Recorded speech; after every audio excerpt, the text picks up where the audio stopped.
जुन पहिलाका दुःखका दिनहरूमा यहाँले सम्हाल्नुभयो त्यो अवस्थाबाट यसलाई अगाडि ल्याउनको लागि हर तरहले दिन रात नभनिकन लाग्नुभयो त्यस्ता व्यक्तित्वहरू हुनुहुन्छ। उहाँहरूलाई म अब यस मञ्चमा आमन्त्रण गर्न चाहन्छु र यसै गरी हाम्रो पूर्व विद्यालय व्यवस्थापन समिति अध्यक्ष श्री बद्री प्रसाद ढुङ्गानाज्यूलाई यस ड्यासमा आमन्त्रण गर्न चाहन्छु।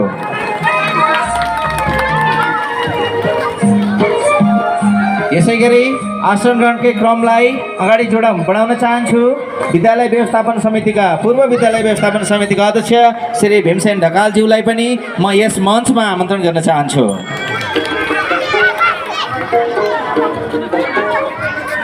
यसै गरी हाम्रो विद्यालय व्यवस्थापन समितिका पूर्व अध्यक्ष तथा विचारले स्पष्ट र एकदमै प्रभावशाली आदरणीय व्यक्तित्व तथा दाजु नवराज ढुङ्गानाज्यूलाई पनि यस ड्यासमा आमन्त्रण गर्न चाहन्छु।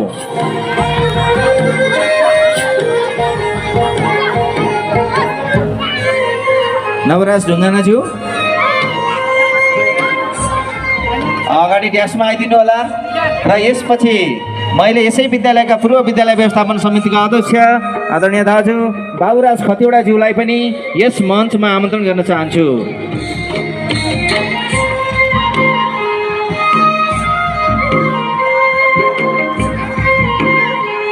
मैले उहाँहरूलाई यस हाम्रो मञ्चको अगाडिपट्टि देखिरहेको छैन, यदि नजिकै हुनुहुन्छ भने आइदिनु होला र अब यसै गरी आसन ग्रहणकै क्रमलाई अगाडि बढाउने क्रममा हाम्रो यस सारुखर्क माध्यमिक विद्यालयका नवनिर्वाचित व्यवस्थापन समितिका सदस्यज्यूहरूलाई अब आसन ग्रहण गराउन गइरहेको छु र यसै क्रममा हाम्रो यस विद्यालय व्यवस्थापन समितिका सदस्य आदरणीय दाजु विचारले बौद्धिक एकदम शालीन व्यक्तित्व आदरणीय दाजु कृष्ण प्रसाद ढुङ्गानाज्यूलाई पनि अतिथिको रूपमा आसन ग्रहण गरिदिनु हुनको लागि हार्दिक अनुरोध गर्न चाहन्छु।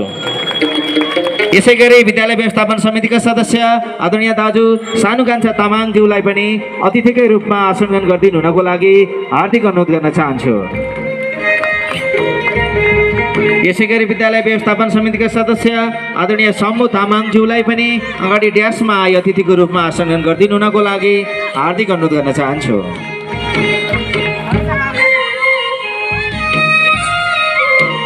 र सम्पूर्ण भाइ बहिनी तथा अभिभावकज्यूहरू यहाँहरूको ताली एकदमै हामीलाई जरुरी छ, त्यसकारण हजुरको तालीलाई चाहिँ कन्जुसाइ नगरिदिनु होला। यसै गरी विद्यालय व्यवस्थापन समितिका सदस्य श्री निर्मया तामाङज्यूलाई पनि अतिथिको रूपमा आसन ग्रहण गरिदिनु हुनको लागि हार्दिक अनुरोध गर्न चाहन्छु। यसै गरी विद्यालय व्यवस्थापन समितिका सदस्य श्री सिमरन तामाङज्यूलाई पनि अतिथिकै रूपमा आसन ग्रहण गरिदिनु हुनको लागि हार्दिक अनुरोध गर्न चाहन्छु।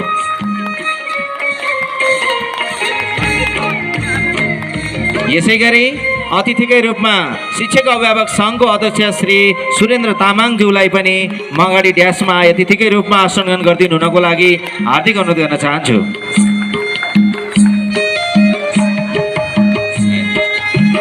अब यसै गरी मैले हाम्रो यस विद्यालयका प्रधानाध्यापकज्यू आदरणीय व्यक्तित्व श्री सुदर्शन खतिवडाज्यूलाई पनि अतिथिको रूपमा आसन ग्रहण गरिदिनु हुनको लागि हार्दिक अनुरोध गर्न चाहन्छु।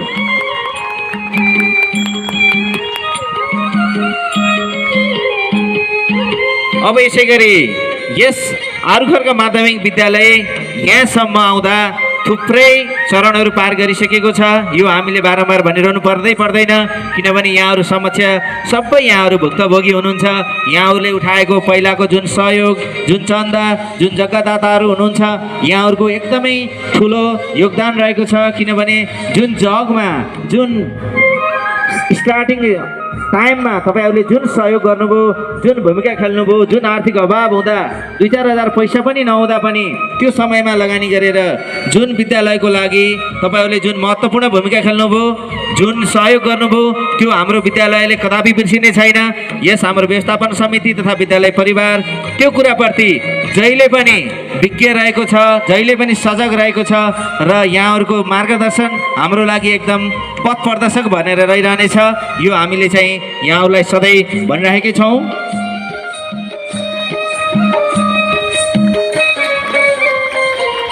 हाम्रो आदरणीय व्यक्तित्व अतिथिको रूपमा हाम्रो नवराज दाइ आइरहनु भएको छ, उहाँलाई स्वागत गरिदिनु हुन म हार्दिक अनुरोध गर्न चाहन्छु। सबैले ताली बजाएर स्वागत गर्नु होला।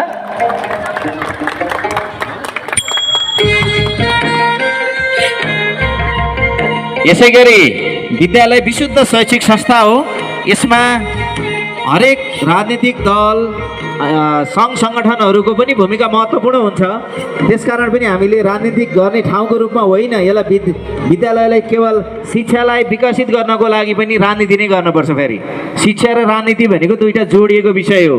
त्यसकारण हामीले पढाउने सोसल विषयमा पनि हामीले त्यही कुराहरू पढाउनुपर्छ।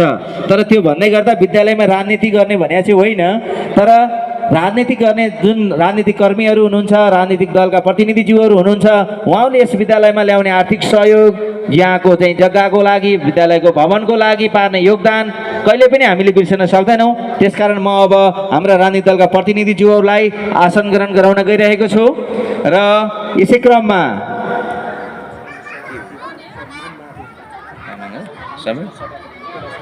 यसै गरी हाम्रो यस वडाका नेपाली काङ्ग्रेसका सभापति श्री मानबहादुर तामाङज्यूलाई पनि अतिथिकै रूपमा आसन ग्रहण गरिदिनु हुनको लागि म हार्दिक अनुरोध गर्न चाहन्छु।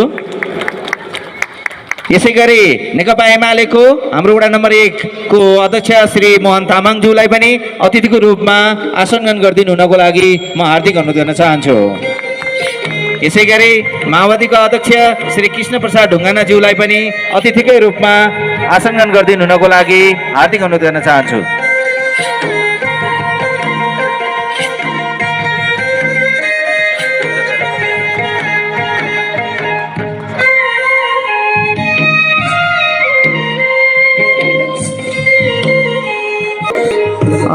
यसै गरी मैले हाम्रो समक्ष हाम्रो वडाका वडाध्यक्षज्यूलाई देखिरहेको छु।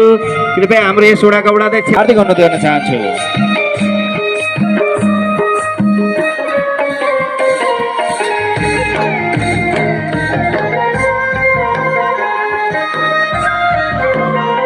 अब यसै गरी हाम्रो यस विद्यालयलाई यहाँसम्म ल्याउनको लागि हाम्रो जुन यहाँनिर रहेको हाम्रो जग्गा, जुन विद्यालयको प्राङ्गणमा रहेको जग्गा प्रदान गरेर हामीलाई अमूल्य योगदान गर्नुभएकोमा हाम्रो यस जग्गादाता आदरणीय व्यक्तित्व उहाँको आमाले गरे भने हैन, उहाँलाई चाहिँ हामीले यस स्टेजमा अतिथिको रूपमा आसन गरिदिनु हुनको लागि हार्दिक अनुरोध गर्न चाहन्छौँ। यसै गरी हाम्रो दुईजना जग्गादाता हुनुहुन्छ जसले चाहिँ जहाँ उहाँहरू हेर्दा उमेरले वृद्ध अवस्था भए पनि सहयोगको खानी हुनुहुन्छ। उहाँले गरेको सहयोग अतुलनीय छ र जसको सहयोगको कारणले अहिले हामी यस प्राङ्गणमा उभिएर कुरा गर्न पाइरहेका छौँ। यसै गरी अर्का जग्गादाता हुनुहुन्छ हाम्रो आदरणीय व्यक्तित्व टीकाराम खतिवडाज्यूलाई पनि यस मञ्चमा अतिथिको रूपमा आसन ग्रहण गरिदिनु हुनको लागि हार्दिक अनुरोध गर्न चाहन्छु। अध्यक्ष श्री ठाकुर ढुङ्गानाज्यूलाई पनि अतिथिको रूपमा आसन गरिदिनु हुनको लागि हार्दिक अनुरोध गर्न चाहन्छु।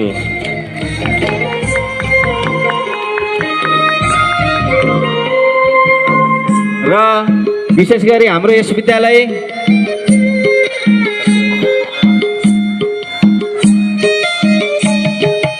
यसै गरी हाम्रा समाजसेवी तारकेश्वर 3 काठमाडौँ निवासी आदरणीय व्यक्तित्व भवनाथ गजुरेलज्यूलाई पनि अतिथिकै रूपमा आसन ग्रहण गरिदिनु हुनको लागि हार्दिक अनुरोध गर्न चाहन्छु।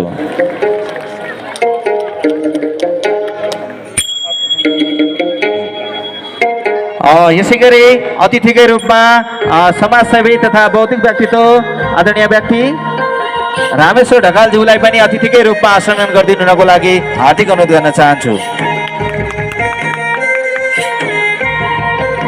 व्यक्तित्व आदरणीय व्यक्ति भुवन खतिवडाज्यूलाई पनि अतिथिकै रूपमा आसन ग्रहण गरिदिनु हुनको लागि हार्दिक अनुरोध गर्न चाहन्छु।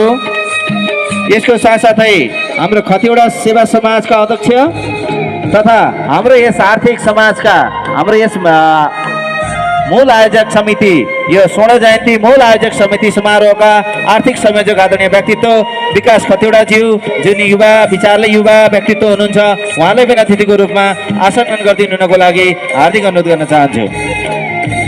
र यसगरी अब अतिथिकै आसन ग्रहण गरेकै क्रममा मैले यहाँनिर हाम्रो यस विद्यालयलाई थप उचाइमा पुर्याउनको लागि दिनरात नबनिकन आफूले खाने घाँसबाट कट्ठी गरेर पनि यस विद्यालयको महत्त्वलाई गरिमामालाई उचाइमा पुर्याउनुपर्छ भन्ने एकदम दृढ विश्वास राखेर आफ्ना हरेक क्षेत्रमा भएका खर्च कटौतीहरूलाई ध्यान नदिई विद्यालयको मात्रै सोचाइ राखेर सहयोग गर्ने चन्दादाताहरू हुनुहुन्छ। यहाँहरूको भूमिका नितान्तै ठुलो छ, नितान्तै महत्त्वपूर्ण रहेको छ। यदि यस भूमिका हुने थिएन भने हाम्रो आरुखर्क माध्यमिक विद्यालय 2031 सालतिर फर्किन बाध्य हुने थियो। त्यसकारण यहाँहरूका यी सहयोगी मनहरूप्रति म आयोजक हाम्रो तथा उत्कर्षको तर्फबाट पनि हार्दिक आभार व्यक्त गर्न चाहन्छु, किनभने यहाँहरूको यो सहयोग अत्यन्तै महत्त्वपूर्ण रहेको छ। र यसमध्ये अब मैले हाम्रा यसपालिको यस स्वर्ण महोत्सवको अवसरमा सबैभन्दा बढी हाम्रो यस विद्यालयलाई आर्थिक सहयोग गर्ने महानुभाव हुनुहुन्छ, जुन हेर्दा शालीन हुनुहुन्छ, असल हुनुहुन्छ, कम बोल्ने व्यक्ति हुनुहुन्छ। उहाँलाई म यस मञ्चमा अतिथिको रूपमा आसन ग्रहण गराउन चाहन्छु। रमेश ढुङ्गानाज्यू हुनुहुन्छ, कृपया अगाडि मञ्चमा आइदिनु होला, जसले हाम्रो यस विद्यालयको लागि रु 3,03,333 रुपियाँ सहयोग गर्नुभएको छ। यो अहिलेसम्मकै सबैभन्दा ठुलो रकम हो। कृपया सबैले ताली बजाएर स्वागत गरिदिनु होला। उहाँको यो मन कहिले पनि खुम्चिएको छैन, खुम्चिने छैन पनि। र यस विद्यालय परिवार उहाँप्रति हार्दिक कृतज्ञता ज्ञापन गर्न चाहन्छ।